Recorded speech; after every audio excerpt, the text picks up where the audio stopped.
అందరికి నమస్కారం. నేను శిరీష. ముందుగా అందరికీ శ్రీ పరాభవనామ సంవత్సర ఉగాది శుభాకాంక్షలు. ప్రస్తుతం మనతో పాటు ఉన్నారు ప్రముఖ ఆధ్యాత్మికవేత్త జ్యోతిష పండితులు రవిశంకర్ శర్మ గారు. గురుగారితో మాట్లాడతాం.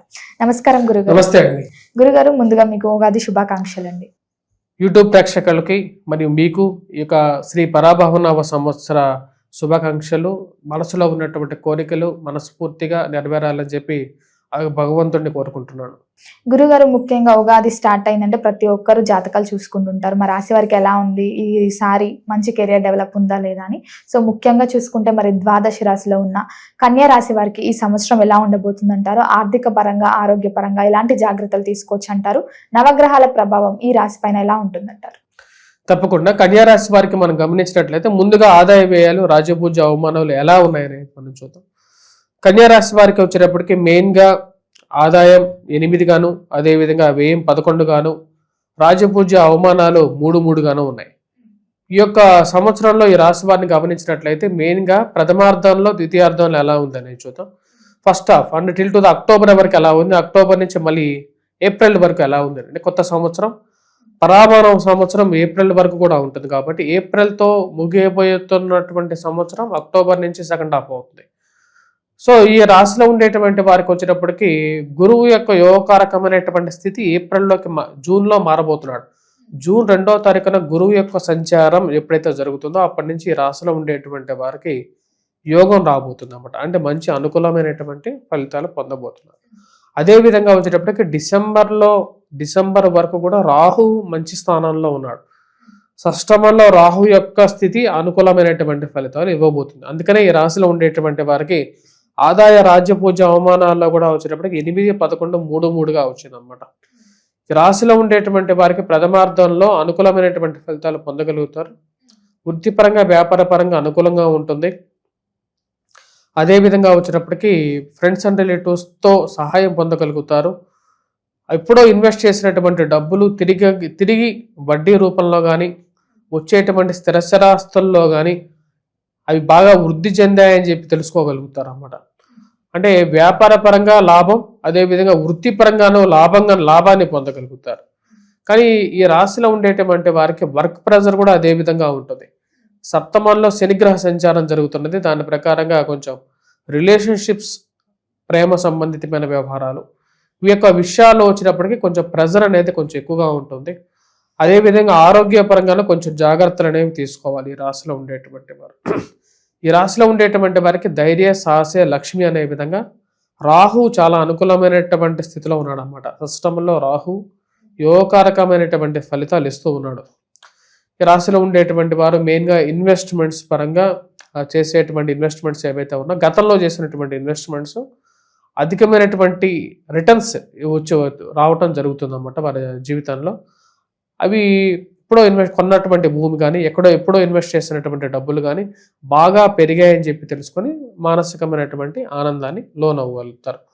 వైవాహిక జీవితంలోకి అడుగు పెట్టడానికి కూడా రేపు జూన్ తర్వాత నుంచి వీరికి మంచి సంబంధాలు దొరకడం, మరియు అదేవిధంగా సంతాన ప్రాప్తి గురించి ఎవరైతే వెతుకుతల చేస్తున్నారో వారికి కూడా సంతాన ప్రాప్తి కలగటానికి కూడా అనుకూలమైనటువంటి సమయం ఈ యొక్క రాబోతున్నటువంటి పరాభవన సంవత్సరం ఈ రాశిలో ఉండేటువంటి వారికి ఫస్ట్ హాఫ్.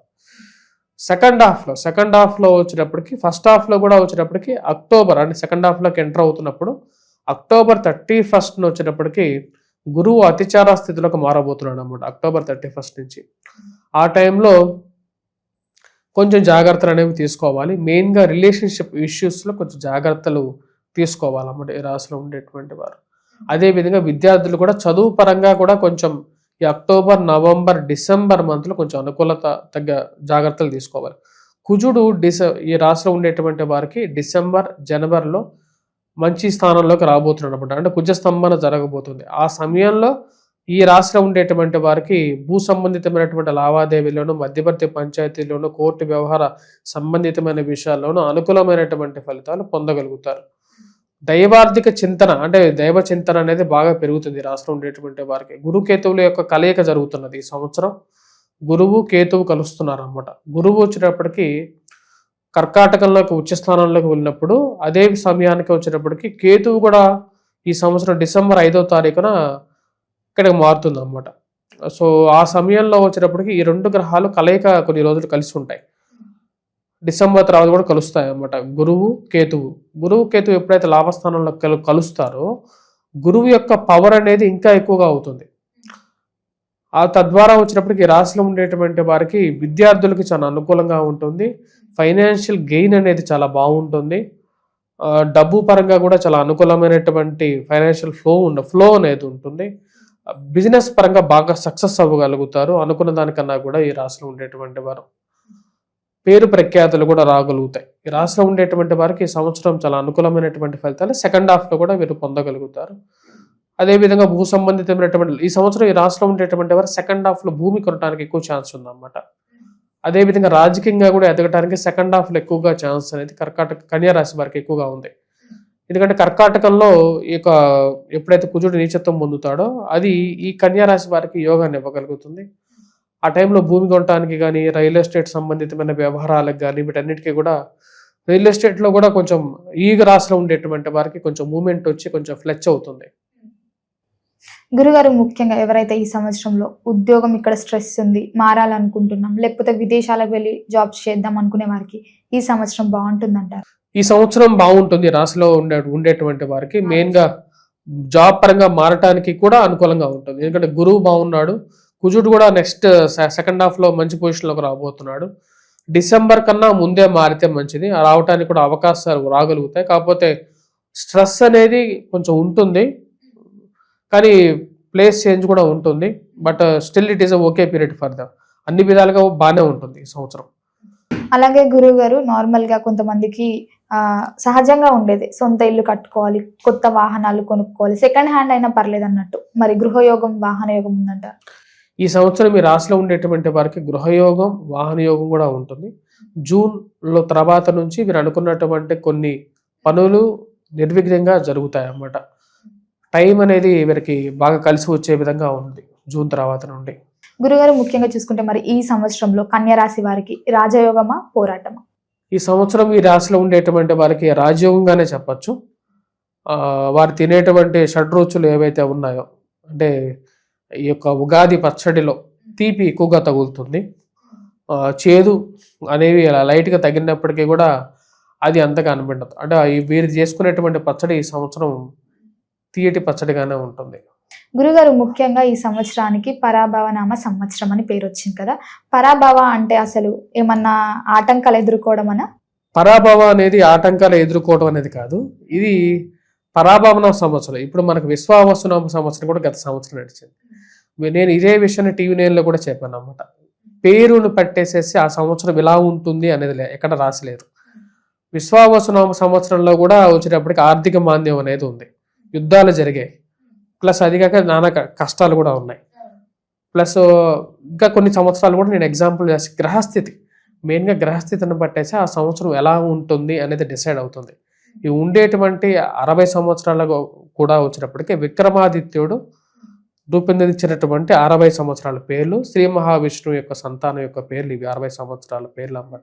శ్రీ మహావిష్ణువు సంతానం యొక్క పేర్లు అన్నమాట ఇవన్నీ. 60 సంవత్సరాలు ఇవి ఎప్పుడు స్టార్ట్ అయింది? విక్రమాదిత్య శకం నుంచి ఈ యొక్క తెలుగు రావటం జరిగింది అన్నమాట. వరాహమిహిరుడు ఎవరంటే విక్రమాదిత్యుడి యొక్క స్నేహితుడు అన్నమాట. తను ఒక పెద్ద సైంటిస్ట్. తను ఆ సమయంలోనే వరాహమిహిరుడికి తన పేరు మిహిరుడు. వరాహ అనే ఎలా పేరు వచ్చిందంటే విక్రమాదిత్యుడి యొక్క సంతానం ఎవరైతే ఉంటారో తను ముందుగానే జ్యోతిష్యం చెప్తాడు అనమాట. ఏంటంటే ఈ యొక్క సంతానం ఫలానా సమయానికి వరాహంతో చనిపోతాడు అని చెప్పినప్పుడు నిజంగానే ఆ యొక్క సమయంలో వరాహం ద్వారా చనిపోతాడు. సో అప్పటి నుంచి వరాహమిహిరుడు అయ్యాడు. గురుగారు, మరి ముఖ్యంగా నక్షత్ర ఫలితాలు ఎలా ఉన్నాయంటారు?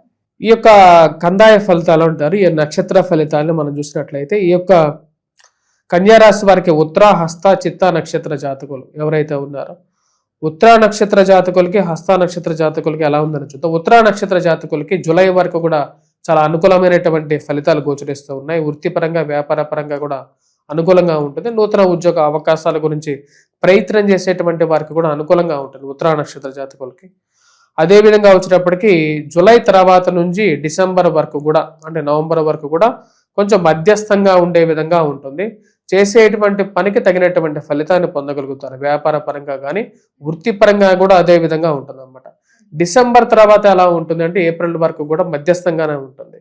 మానసిక ప్రశాంతత అనేది ఉంటుంది. కాకపోతే సంవత్సర ప్రథమంలో ఎలాగైతే మంచి ఫలితాలు పొందారో ఆ విధంగా ఈ సెకండ్ 2 halves అంటే జూలై తర్వాత నుంచి కొంచెం తగ్గుతూ రావడం జరుగుతుంది. సక్సెస్ రేట్ అనేది ఏదైతే ముఖ్యమైనటువంటి కార్యాలు చేయాలనుకుంటున్నారో వాటిని మొదట్లో చేసుకోవటం అనేది ఉత్తమమైనటువంటి ఫలితంగా చెప్పచ్చు. తర్వాత హస్త నక్షత్ర జాతకులకి ఎలా ఉందంటే, హస్త నక్షత్ర జాతకులకి ఈ యొక్క సంవత్సరం కొంచెం టఫ్గా ఉంటుంది. ఎందుకంటే ఈ యొక్క హస్త నక్షత్ర జాతకులకి నిష్ఫలితాలు ఎక్కువగా ఉన్నాయన్నమాట. ముఖ్యంగా జూలై వరకు కూడా నిష్ఫలితంగా ఉంది. అంటే చేయాల్సినటువంటి పనికి ఎక్కువ సార్లు అటెంప్ట్, అంటే 1-2 సార్లు ప్రయత్నం చేస్తే కానీ అయ్యేటట్లుగా ఉండదు.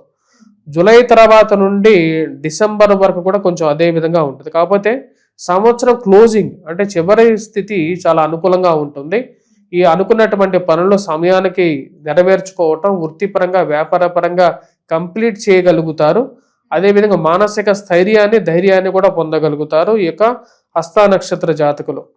చిత్తా నక్షత్ర జాతకులకి ఎలా ఉందంటే, చిత్తా నక్షత్ర జాతకులకి సంవత్సర ప్రథమంలోనే అధికమైనటువంటి ఫలితాన్ని పొందగలుగుతారు. అంటే ఎక్కువ ఫలితాన్ని సంవత్సర ప్రథమంలో పొందగలుగుతారు. వృత్తిపరంగా కానీ, ట్రాన్స్ఫర్స్ కానీ, ఆరోగ్యపరంగా కానీ అనుకూలమైనటువంటి ఫలితాలు సంవత్సర ప్రథమంలో పొందగలుగుతారు. మరియు అదేవిధంగా సంవత్సరం మిగతా ఫలితాలు సంవత్సరంలో జూలై నుంచి నవంబర్ వరకు కూడా కొంచెం మధ్యస్థంగా చేసినటువంటి పనికి తగిన విధంగానే వచ్చేటువంటి విధంగా ఉంటుంది. అదేవిధంగా డిసెంబర్ నుంచి ఏప్రిల్ వరకు కూడా వచ్చేటప్పటికి చేసినటువంటి కష్టానికి తగినటువంటి ఫలితంగానే ఉంటుంది. కానీ చేసిన ఎక్కువ పనులు చేస్తే 10 పనులు చేస్తే ఒక పని ఈరోజు జరగటం, రేపు జరగటం, అట్లా ఎక్కువగా వీరి యొక్క మానసికమైనటువంటి స్థైర్యాన్ని పరీక్షించే విధంగా ఉంటుంది అన్నమాట. గురుగారు, మరి ఈ సంవత్సరం అంతా ఇంకా అనుకూలంగా ఉండాలంటే ఏ దైవాన్ని పూజించమంటారు? ఎలాంటి పరిహారాలు చేసుకోవచ్చు అంటారు? ఈ యొక్క రాశుల వారికి మెయిన్గా చెప్పాలి అంటే ఈ సంవత్సరం అనుకూలమైనటువంటి ఫలితాలే గోచరిస్తూ ఉన్నాయి. నక్షత్ర ఫలితాల్లో ఒక నక్షత్రానికి కొంచెం తక్కువగా ఉండుండొచ్చు, ఒక నక్షత్రానికి కొంచెం ఎక్కువగా ఉండుండొచ్చు. కానీ ఓవరాల్గా ఈ రాశిలో ఉండేటువంటి వారికి గురువు యొక్క యోగకారకమైనటువంటి ఫలితం ఏ టైంలో ఎలా ఉండాలనేది క్లియర్గా చెప్పడం జరిగింది. ఈ రాశిలో ఉండేటువంటి వారు ముఖ్యంగా పూజించాల్సినది వెంకటేశ్వర స్వామి దేవాలయ దర్శనం చేసుకోవడం మంచిది. సప్తమంలో శని యొక్క ప్రభావం అంత అనుకూలంగా ఉండదు. శనికి అష్టమ దృష్టి కూడా ఉంటుంది. అదేవిధంగా వచ్చినప్పటికీ ఈ రాశిలో ఉండేటువంటి వారు వెంకటేశ్వర స్వామి దేవాలయం చేసుకోవటం, అదేవిధంగా శని ముందు దీపారాధన చేయటం అనేది కూడా మంచి ఫలితాలు కూడా ఇవ్వగలుగుతుంది. డిసెంబర్ తర్వాత దుర్గాదేవిని పూజించినట్లయితే రాహు యొక్క స్థితి డిసెంబర్ తర్వాత బాగలేదు. పిల్లల సంతానం ప్రాప్తి, అదేవిధంగా పిల్లల యొక్క ఎదుగుదల మీద దీని యొక్క ప్రభావం ఉంటుంది. కాబట్టి డిసెంబర్ 5వ తారీఖు తర్వాత నుంచి దుర్గాదేవికి పూజించినట్లయితే సానుకూలమైనటువంటి ఫలితాలు కూడా పొందగలుగుతారు. గురుగారు, మొత్తం ఇది సంవత్సరం కన్యా రాశి వారికి ఎలా ఉండబోతుంది, ఎలాంటి జాగ్రత్తలు తీసుకోవాలో తెలియజేసినందుకు ధన్యవాదాలు.